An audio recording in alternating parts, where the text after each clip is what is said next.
BJP में शामिल होने वाला कोई भी व्यक्ति आज की तारीख में, अगर वो कोई स्टार भी है या कोई भी महत्वपूर्ण व्यक्ति है, जैसे ही बीजेपी में शामिल होता है तो उसकी सारी जो मेहनत है वो मिट्टी में मिल जाती है। आज के बाद से आप देखेंगे कि मिथुन चक्रवर्ती जी, जिनको बहुत लोग लाइक करते थे, यहां तक कि मेरे जैसा व्यक्ति भी उनको लाइक करता था, जब उनकी फिल्म गुलामी देखी और उसमें वो डायलॉग होता कोई शक, तो बड़ा अच्छा लगता था, एक व्यक्ति का व्यक्तित्व उभर के आता था, बड़े लोग प्रेरणा लेते थे। पर आज की तारीख में कि देश को तबाह और बर्बाद करने वाली पार्टी में अगर आप शामिल हो रहे हैं और कह ये रहे हैं कि आप गरीबों के लिए भला करना चाहते हैं, उनके लिए आप इस पे शामिल हो रहे हैं, ये एक अच्छा काम करने का मौका मिलेगा, तो मैं समझता हूं उनकी समझ पर वाकई में मुझे तरस आता है। और जो भाषा उन्होंने इस्तेमाल की है वो वाकई में बहुत दुखद है। लेकिन प्रधानमंत्री जी को ऐसी ही भाषा वो खुद भी बोलते हैं तो ऐसे लोगों ने पसंद है। अपने आप को कोबरा कहना कहां तक सही होगा? भाई मैं समझता हूं अगर कोबरा है और प्रधानमंत्री जी के सामने कह रहे हैं, और उन्होंने ये बहुत बढ़िया बात कही कि मैं काटता हूं तो सीधी लाश जो है वहां पर शमशान में जाके मिलती है, वहीं जा गिरती है, तो भैया इनका इस्तेमाल जो है ना, कोबरा का इस्तेमाल पाकिस्तान के खिलाफ, चीन के खिलाफ और जो हमारे दुश्मन है उनके खिलाफ करना चाहिए, मजा आ जाएगा। भाई कहीं भी कुछ करने की जरूरत नहीं है, बस ये मारेंगे, फुंकार मारेंगे, काटेंगे और जो लाश जो वहीं मिलेगी शमशान घाट में या उसमें, तो इससे बढ़िया कौन सी बात है।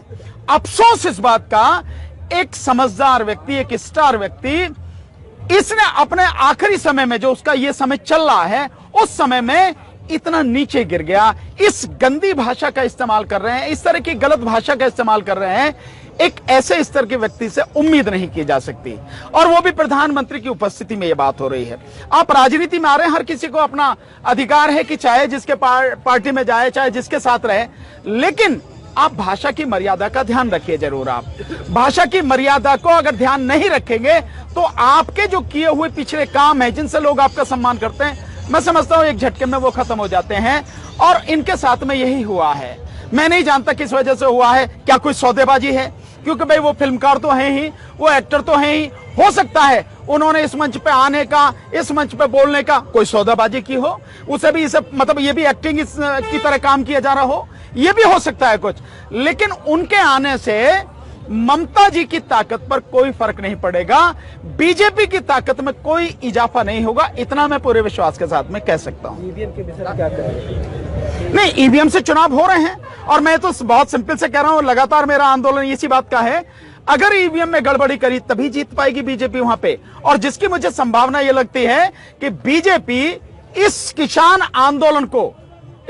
आंदोलन को खत्म करने के लिए या इसके खिलाफ माहौल बनाने के लिए ईवीएम का इस्तेमाल वहां कर सकती है, ताकि वो दिखाए कि देखिए किसानों के साथ में लोग नहीं हैं, किसानों के साथ में अगर लोग होते तो हम पश्चिम बंगाल में कैसे जीतते, हमें असम में कैसे सफलता मिलती। इसके लिए वो ईवीएम का इस्तेमाल कर सकते हैं। अगर ईवीएम का इस्तेमाल नहीं हुआ या ईवीएम में गड़बड़ी नहीं की गई तो निश्चित रूप से पश्चिम बंगाल में ममता जी जीतेंगी। इस तरह की रिपोर्ट लगातार आ रही है। ये तो नहीं दिखाना चाह रहे जिस तरीके से कि कोई अभिनेता भी किसानों के साथ नहीं है, मिथुन चक्रवर्ती भी किसानों के साथ। अभिनेता कैसे नहीं है किसानों के साथ में? तापसी पन्नू कौन है, अनुराग कश्यप कौन है, क्या ये अभिनेता नहीं है? और इसी तरह के बहुत अभिनेता हैं जो किसानों के साथ में हैं, और किसानों को किसी की हमदर्दी नहीं चाहिए। किसान अपने आप में इतने मजबूत हैं, किसान अपने आप में इतनी बड़ी संख्या में हैं, किसान अपने आप में इतनी मजबूती के साथ संगठित हैं, उन्हें किसी के इस तरह के स्टार विस्टार की कोई जरूरत नहीं है। अगर कोई साथ भी आएगा तो वो देश को बचाने के लिए आंदोलन में साथ आएगा, और ऐसे कोई भी साथ आता है उसका स्वागत करेंगे हम लोग। बड़ी संख्या के किसान कोबरा को जवाब दे पाएगा? नहीं, कोबरा को जवाब क्या देना है, कोबरा तो अपने आप में खत्म हो गया। हमें जवाब जिसको देना है उसे मालूम है, उसके जवाब मिल रहा है, लगातार उसे हमारे जवाब का एहसास हो रहा है, लगातार उसे अपनी हार का एहसास हो रहा है, और लगातार इस बीजेपी की जो नैया डूबती चली जा रही है और किसान जो ठान के अब चलता चला जा रहा है कि इस बीजेपी को जड़ से उखाड़ के फेंकेगा, इस बात का एहसास बीजेपी को और आरएसएस को भी हो रहा है। सर, योगी आदित्यनाथ कह रहे हैं कि यूपी मॉडल बनाएंगे बंगाल को। पहले इससे भाई जो व्यक्ति जैसा है वो वैसा ही काम करेगा ना, वैसा ही कहेगा। अगर कोई व्यक्ति साधु के भेष में कुछ और कर रहा है या उसने जो करता कुछ और था और साधु का वेश ढाल लिया उसने, और रहेगा तो वो का ही वही जो था वो।